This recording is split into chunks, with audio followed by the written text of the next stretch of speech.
You're just a gold digger, a clever little leech who thinks she's hit the jackpot. Margaret's voice was sharp, slicing through the quiet of her lavish living room. Her eyes, cold and unyielding, pinned me to the spot as I clutched my coffee mug, my knuckles white. I wanted to fire back, to tell her she was wrong, but my throat tightened, and I stayed silent, hoping my restraint would eventually win her over. I was so naive. My name's Emily Carter. I'm 26, and I was engaged to Daniel, the kindest man I'd ever known. He came from a world of wealth I could barely fathom, heir to a sprawling hotel empire. I didn't care about his money. I'm a kindergarten teacher, raised in a modest, love-filled home, scraping by but happy. Daniel saw me for me, not my bank account, but his mother, Margaret, was convinced I was a schemer after their fortune. She made it her mission to tear us apart, and what she did nearly destroyed us both. This is a story of betrayal, heartbreak, and the fight to reclaim love from the ashes of lies. Stick with me, because the emotional roller coaster of being branded a fraud and proving my truth will pull you in.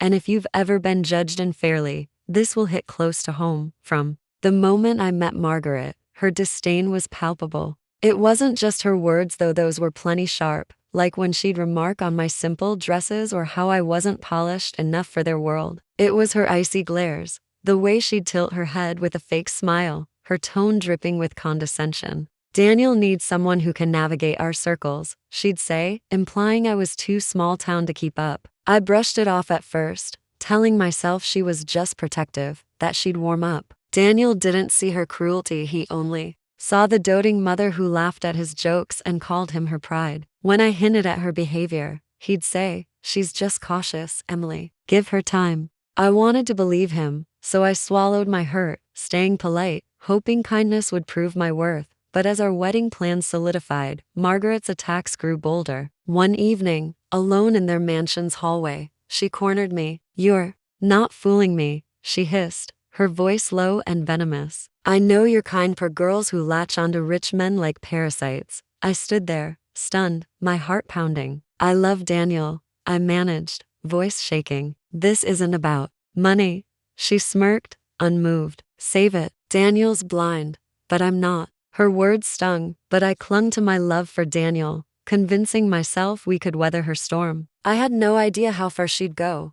The pressure was relentless, and I needed an outlet. My best friend, Claire, had always been my rock, so I called her after another bruising encounter with Margaret. Pacing my cramped apartment, I spilled everything. "Claire, I'm drowning. Margaret treats me like I'm a criminal for loving Daniel. She's waiting for me to slip up so she can say, 'I told you so.'" Claire's voice was steady on the other end. "She's got issues, Emily. You've done nothing wrong. You've been a saint to her. It's not your fault she's obsessed with her elite bubble." I sank onto my couch, rubbing my temples. "It's not just her comments. She's saying things to Daniel, twisting my words, making me look bad. I don't know how much more I can take." Claire paused, then said, "Have you told Daniel everything?" I hesitated. "Sort of.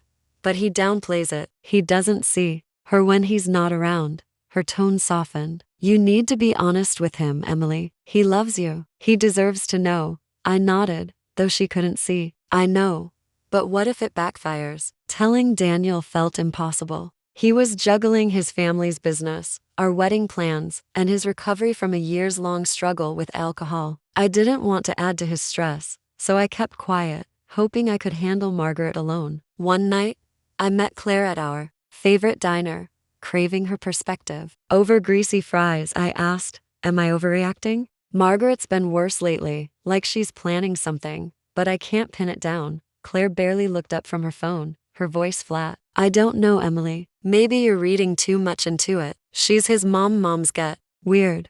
Her dismissal threw me. Claire was always my fiercest defender. "You think I'm imagining it?" I pressed. She shrugged, sipping her soda. "It's not like she's done anything huge. Maybe she's just looking out for Daniel." Her words felt hollow, and I chalked it up to her being distracted. But a seed of unease took root. Over the next few weeks, Claire grew distant. She dodged my calls, replied to texts hours later, or not at all. When we talked, she was detached, barely listening. I tried not to take it personally. Maybe she was busy, but it hurt. Claire had been my anchor, and now, when I needed her most, she was slipping away. Meanwhile, Margaret's campaign intensified. She'd drop subtle barbs in front of Daniel, saying things like, "You need someone who lifts you up, darling, not someone who drags you down." I overheard her once, her voice smooth as silk. "Daniel, you deserve a partner who fits our world." Each word chipped away at my confidence, and I felt increasingly isolated.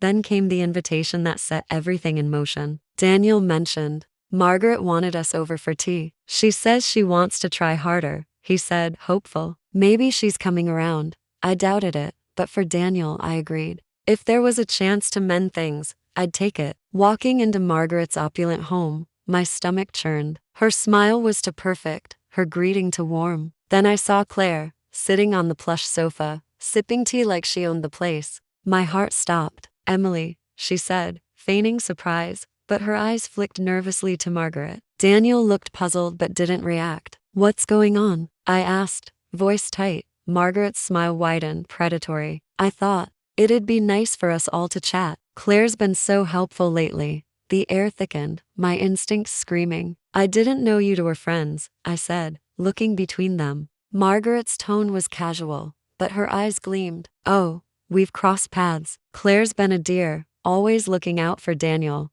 Claire gave a weak shrug. "Yeah, it just happened." "Margaret's been great."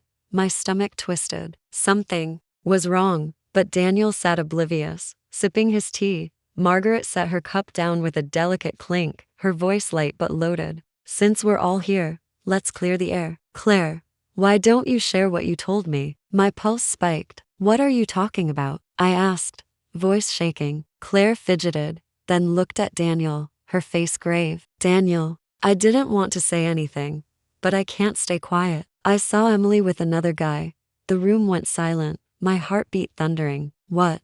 I gasped. "Claire, that's a lie." Daniel's face paled, his eyes locking onto mine, hurt and confusion swirling. Claire pressed on, her voice trembling like it pained her. "A few weeks ago, I was downtown after work. I saw Emily at a cafe with some guy laughing, holding hands, kissing. It was obvious. I didn't want to believe it, but I saw it, Daniel." I shook my head, panic rising. "That never happened." "Claire, why are you doing this? You know me." She met my eyes briefly, a flicker of guilt vanishing fast. "I'm not lying, Emily." I couldn't let Daniel be deceived. Tears streamed down my face. "You're my best friend. How could you say this?" "I've never cheated on Daniel." Daniel stood, his chair scraping the floor, hands shaking. "Claire, you're sure?" he asked, voice tight. "I'm sure," she said, resolute. "I saw it." "I'm sorry, Daniel." I reached for him, desperate. "Daniel, please. You know me. I'd never do this. I love you." He yanked his hand away, eyes blazing with betrayal. "How could you, Emily? After everything?" His voice broke. "Get out. I can't even look at you."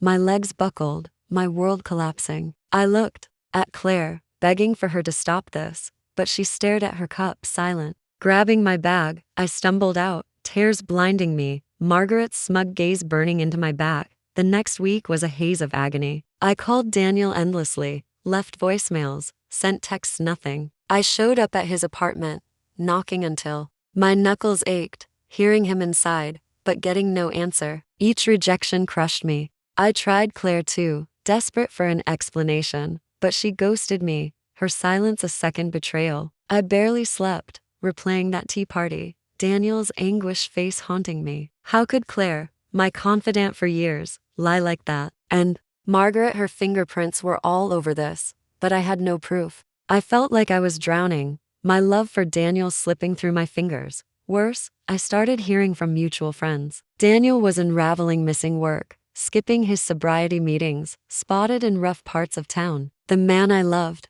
who'd fought so hard to stay clean, was spiraling, and I was powerless. I kept trying to reach him, leaving messages. "Daniel, please, you know me. I didn't do this. I love you." But the silence was deafening, and the rumors grew darker. He was drinking again, isolating himself, becoming a shadow of himself. My heart broke for him, for us, knowing Margaret's lie had shattered him as much as it had me. One night, a knock jolted me from my thoughts. I opened the door to find Margaret, unrecognizable hair disheveled, eyes red, face streaked with tears. "Emily, please," she said, voice trembling. I need your help. I stared, stunned. Why are you here? She stepped inside uninvited, wringing her hands. It's Daniel. He's falling apart. Using again. I don't know what to do.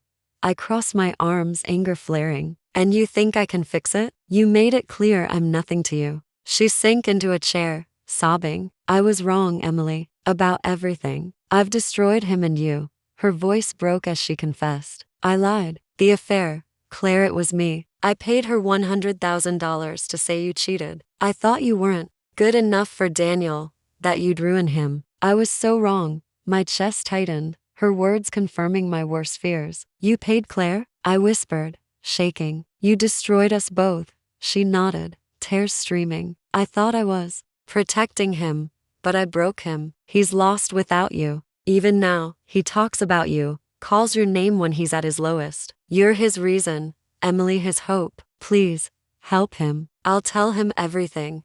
Admit my lies. Just don't let him fall. I stood frozen, torn between rage and love. For Daniel, her desperation was real, but her betrayal cut deep. You didn't just hurt me, I said, voice trembling. You pushed him back to his demons. Do you see what you've done? She sobbed, burying her face in her hands. I know, I can't undo it, but I'll do anything to fix it. Please, Emily, he needs you. My heart ached, Daniel's broken image flashing in my mind. I took a deep breath, steadying myself. I'll help, but not for you. For Daniel, I love him, and what you did is unforgivable. Relief flooded her face, but I cut her off. This doesn't erase what happened. It's going to take time for him, for me. She nodded, wiping her tears. Thank you, Emily. I'll make this right. The next day, Margaret drove me to Daniel's apartment, the silence between us heavy. Her knuckles were white on the steering wheel, and my stomach churned with nerves. When we knocked, I braced for rejection, but the door creaked open. Daniel stood there, a ghost of himself, eyes hollow, face gaunt, reeking of stale whiskey. His gaze hardened when he saw Margaret. What do you want? He snapped, blocking the doorway. I'm done with your games. Margaret flinched, clutching her purse. Daniel, please. I'm here to fix things. She stepped forward, voice trembling. I lied about Emily cheating. I paid Claire to say it. I thought I was protecting you, but I was wrong. I've hurt you both, and I'm so sorry. Daniel's face twisted in disbelief, his arms dropping. You paid Claire? He said, voice rising. You lied about Emily? Why? Margaret's sobs broke free. I thought she wasn't right for you. I didn't see how much you loved each other. I regret it all. Please, forgive me. Daniel staggered back, shaking his head, then looked at me, guilt and pain in his eyes. Emily, is this true? I nodded, tears welling. Yes, Daniel. I tried to tell you, but you wouldn't hear me. He stared, searching my face, and slowly, a shaky smile broke through. You were telling the truth, he whispered, voice thick. You never gave up on me. Tears streamed down my face. Never, Daniel. I love you. He stepped forward, pulling me into his arms, holding me like I'd vanish. His body shook, and I felt our shared pain in his grip. I'm so sorry, he murmured, lips against my hair. I should have believed you. I should have fought for us. I pulled back, smiling through tears. We're here now. He kissed me, soft and desperate, the world fading until it was just us, the lies melting away. Months later, the scars remain. Claire's betrayal selling our friendship for 100,000 still stings. I doubt I'll ever forgive her. Margaret's different now, softer, genuinely remorseful. She's trying inviting me to family dinners, asking about my teaching, but trust is a slow rebuild. I don't hate her. Her confession brought Daniel back to me, and that's something. Daniel's my heart. Seeing him fight for sobriety again, his smile returning, fills me with hope. We're stronger, our love deepened by the fire we walked through. That moment in Margaret's living room, branded a gold digger, felt like the end. But it was the start of proving my truth, not just to Daniel, but to myself. Love isn't easy, it's raw, messy, and sometimes brutal, but when it's real, it's worth every battle. For us, this is just the beginning, and I've never felt more alive.